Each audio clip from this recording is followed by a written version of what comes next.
Welcome to my channel. This channel demonstrates self-love and positivity, and today I'm coming to you guys with a video about attachment styles, how to transition yourself from an attachment style that's a little bit unhealthy to a attachment style that is a little bit more secure, which secure is the healthiest attachment style that you can have.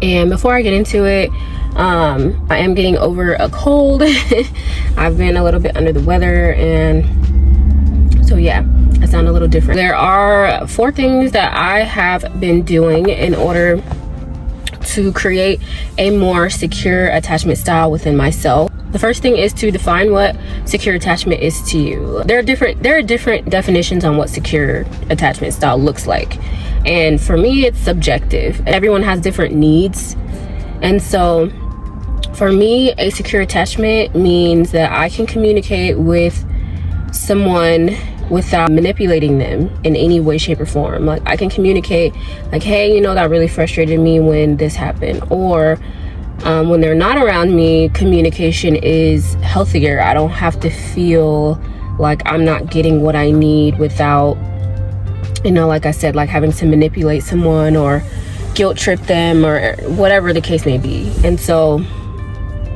yes, define what secure attachment style means to you. Also, with defining secure attachment, a secure attachment, my relationship with myself, is that I don't need anything from anyone, and anything that someone gives me is just an addition. So I get all of my love and my affection from me, my wants and my needs. I give that to myself, and so anything that someone adds is just a bonus. You know, like, I don't crave or need anything from anyone. If you don't really know how to do this, you can go to my last video, which is how to detach yourself from things and situations and people, because detachment is kind of a process with creating a more secure attachment style. The second thing goes hand in hand with the first, and you can do them vice versa. Know what your attachment style is. Okay, so I still, like, I've watched a lot of videos and done research on attachment styles, and all of it is kind of based on your childhood trauma and like the things that you've experienced in life. And essentially it's like your brain and your mind holding on to certain emotions when you were younger, and you having a trauma response based off of those experiences that you've been through. And so I've not necessarily defined in like the criteria the different attachment styles, which I will put on the side, the 4 different ones. But yeah, I haven't come up like personally with my exact one, but I do know that I am a very anxious person, and so for me, when it comes to attaching to people, like, I fear, or in the past have feared, abandonment, you know, like someone leaving me. I've self-sabotaged a lot, and I just had like a lot of doubts within myself, and I would just become very, very anxious, and it just wasn't good for my mind or my body. And so for me, my attachment style is a little bit more on the anxious side. Once I figured that out, I was able to kind of communicate that to people around me on the things that made me anxious. If I reached out to a friend and they didn't reach back out to me, like, I would get really frustrated, and I would hold grudges, and I would just like, it just wasn't the healthiest way of like growing a friendship with someone, like holding on to grudges and like really dismissing people and dismissing my own feelings, and it's not very good for you. And so I realized that in order to be good with myself, I needed to learn to communicate with those people around me, like what I don't accept, like what irritates me, or, and this sounds really bad, but sometimes I even would put the thought of it out of my mind. Like, if I'm like, you know what, I'm really mad at this person because they didn't text me back, like, I would think about it for a little bit, and then I would put it out of my mind, and that still didn't change like how I felt about them. And so sometimes it's not healthy, like, to detach from people, but it is healthy in a way where it's like you're trying to make yourself feel okay, and you're not relying on other people to soothe you and aid you in any way, shape, or form. And so, like I said, the last video about detachment, I would highly recommend watching that, because that has really been a game changer for me over the years when it comes to friendships, when it comes to relationships. Recently, when it came to my relationship, I did learn how to just create a sense of peace within myself and create like a secure attachment style, and not rely on people and others for explanations, for, you know, clarity, for anything. So that has really helped me. And it's because I knew that I was an anxious person, and it just wasn't very healthy for me and the people around me. The third strategy is to, and they all go hand in hand, the third strategy is to communicate with people around you your boundaries. And this could be indirectly or directly. I have patterns. Like, I'm kind of a creature of habit. So if I don't want to put my energy into something, I just don't. Like, if, say, someone texts me and like it's just something minor and I'm going through a whole bunch of stuff, then I won't text them back, and I won't feel bad about it anymore. I used to feel really bad for like not texting people back or not getting back to people, and, you know, vice versa. I would get frustrated with people. Sometimes I will not respond like how I used to. Like, I will respond like a day later, or like 2 days later, or a week later, because I'm like, you know what, this person is kind of getting on my nerves, or like I just don't really feel like talking to this person. And so I don't feel bad anymore about it. And if I feel like it needs an apology, which most of the time I'm like, yeah, sorry, you know, I haven't been on my phone, I've just been a little bit like detached from communicating on the phone, I'll give an explanation, and I will, like, they'll know, like, okay, Christina has told me in the past, like, this is something she's not really gonna put energy into, and I need to respect that. And what happens is that people respect you more for putting your needs and yourself first, and you respect yourself more. And you don't realize that communicating things to people, like boundaries and things like that, is actually a level of respect that you have for yourself. And even though you might get like frustrated with people about things and the things that they do, they're showing themselves like a level of care and a level of like respect that it's not really taught to us to do those things. So learn to set boundaries and like truly respect yourself and respect the things that you have going on, because what you have going on is like really important.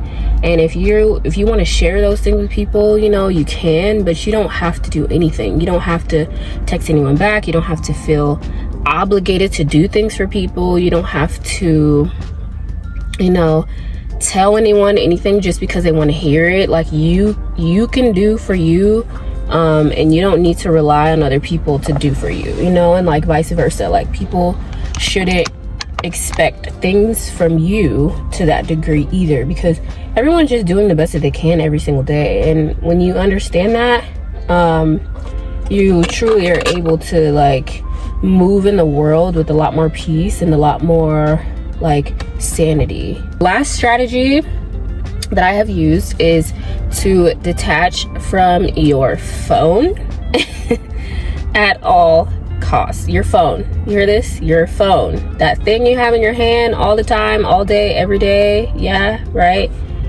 Let that shit go. Throw it across the room. Leave it alone. Put it on do not disturb. Put it on sleep. Put it on personal. I don't care. Whatever you need to do, put that shit away. Get off of it, because all it's gonna do is drive your mind crazy when you're going through certain things in life and you feel triggered in any way, shape, or form, right? So I'm just gonna use like a basic example. So social media, right? If social media is making you feel some type of way, if it's triggering you, if you're thinking like, damn, I'm not feeling my body today, do not go on social media. Don't go on social media. Because the minute you do, you're gonna, even if it's not on your actual timeline, you're gonna see something's gonna pop up and it's gonna trigger you, and you're gonna be like, damn, I don't feel good about myself. Like, damn, I'm triggered. And you won't even know it. Like, sometimes our triggers are so like unconscious, we don't realize the negative thoughts and feelings that come about us throughout the day. So just feeding yourself with positivity, like meditation, music. Yeah, you can put it on your phone, but I'm just saying, like, stay off social media, stay off like texting people, all that stuff.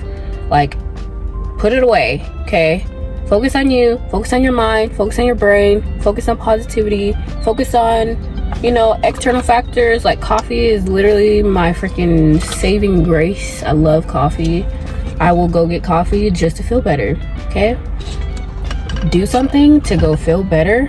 Go for a walk, go to the gym, you know, listen to music at the gym, put it on do not disturb, right? Do not go on social media, listen to some podcasts. That's what I do all the time. I'm always on YouTube listening to things, like creating new interests. Like, I'm super into astrology right now, and so like I read things, I watch things, like constantly just take my mind off of whatever is stressing me out, whoever is stressing me out, because people will trigger you, people will stress you out, okay? Even you will stress you out. So put yourself in a position where your phone is not next to you. Your phone is not the center of your world, because it's not even there. Like, the present is here. It's not, you're like, even me recording right now, this is me recording, is not, it's nothing, you know, like, it's just a part of my day. It's not reality. Reality is I'm sitting in my freaking car talking to who, I don't know who you guys are, but thank you, you know. But the reality is I'm talking to my camera in my car on this sunny day, and I can even either choose to like ruminate on things that I'm stressing about, or I can choose to, you know, be here in the present moment and just enjoy life, enjoy being alive. And so truly detaching from your phone is like a freaking godsend. Like, if someone, okay, so I'm gonna say recently when it comes to, hold on,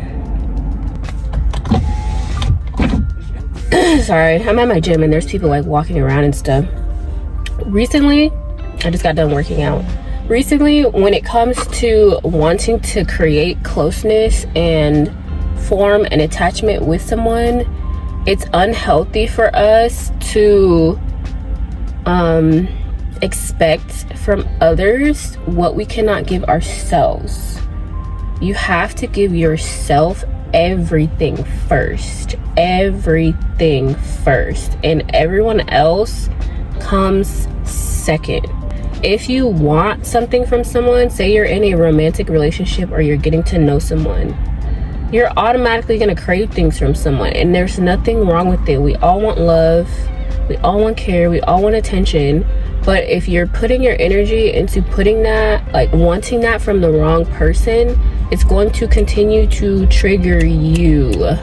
If someone is purposefully ignoring you when all you want is just to talk to them and communicate with them, let them go. Let go of that expectation of them and accept what they're giving.